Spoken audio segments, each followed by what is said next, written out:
Hey everyone, this is Dr. Sapneil from Sapneil Tutoring here. Today we're going to be talking about everything you need to know about the digital SAT.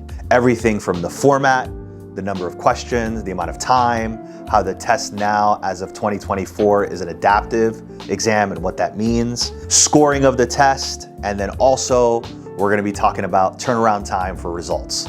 So in 2024, the digital SAT went adaptive, and what this means is that as you take one module in the first section, which is the reading and writing, the second module becomes considerably harder or easier depending on how you did on that first module. And the same thing goes for the math. As you do that first module in the math, the second one becomes considerably harder or easier.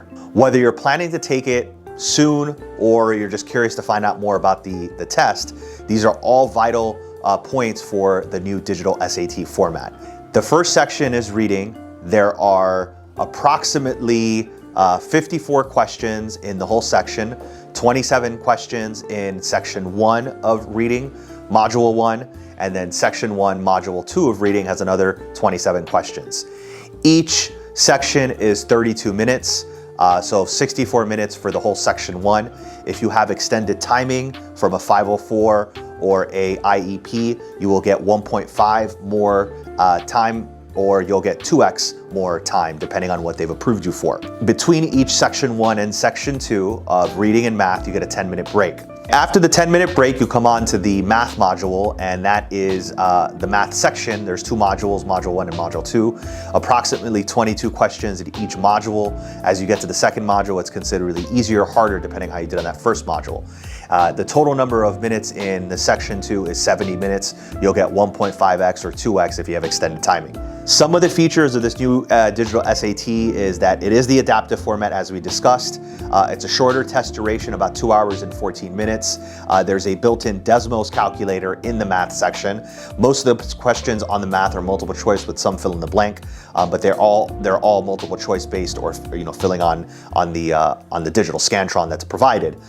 Additionally, you are required to bring in your own device, such as a laptop, a tablet, or school-provided equipment as well. Make sure to read the test day checklist that we have listed on our website.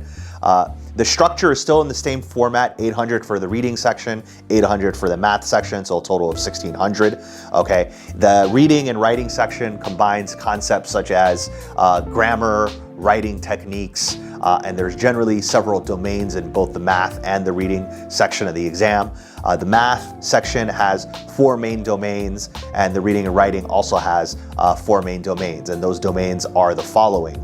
For the math section, you have what's called a domain that's focused on algebra.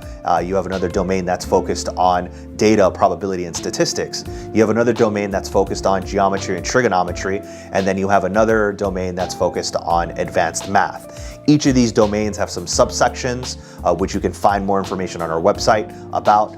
The reading and writing also has several domains as well that they test on, and it's about an equal split among the domains. Some are a little bit more heavier weighted than others, and so those domains within the reading and writing are expression of ideas, information and ideas, craft and structure, and standard English conventions, which is your grammar section of the test. Overall, the benefits of the digital format, there are faster score results, that the turnaround time is about 2 weeks rather than 6 weeks. There's increased text security, so that prevents people from cheating. There's less cheating scandals. The content is streamlined for more precise scoring. And you generally get about 1 minute and 30 seconds, a little bit less per question, so you get a little bit more time compared to the paper-based SAT.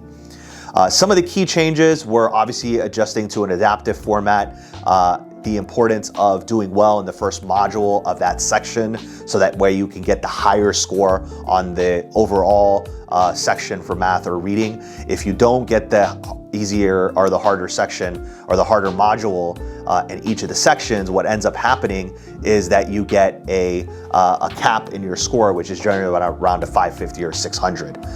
The calculator function is also not limited to one section like it was in the previous paper SAT. You can answer about 50 to 60% of the questions by using Desmos, and make sure to definitely take a look at our Desmos hacks course that we have listed online as well. This gives you a lot of tips in terms of how to get all those questions correct. Additionally, making sure that you know the core skills and you're focused on those core skills within the digital SAT is important, from grammar to advanced algebra to trigonometry, geometry, and so on and so forth. Learning the fundamentals and then practicing those fundamentals is really important. So, some of the common questions that we get asked are, can I still take the paper SAT? And unfortunately you can't, it's all digital now. What happens if my device turns off or crashes during the test? Will colleges view the digital SAT differently from the paper SAT? And these are all questions that are common questions that can be found on the College Board as well.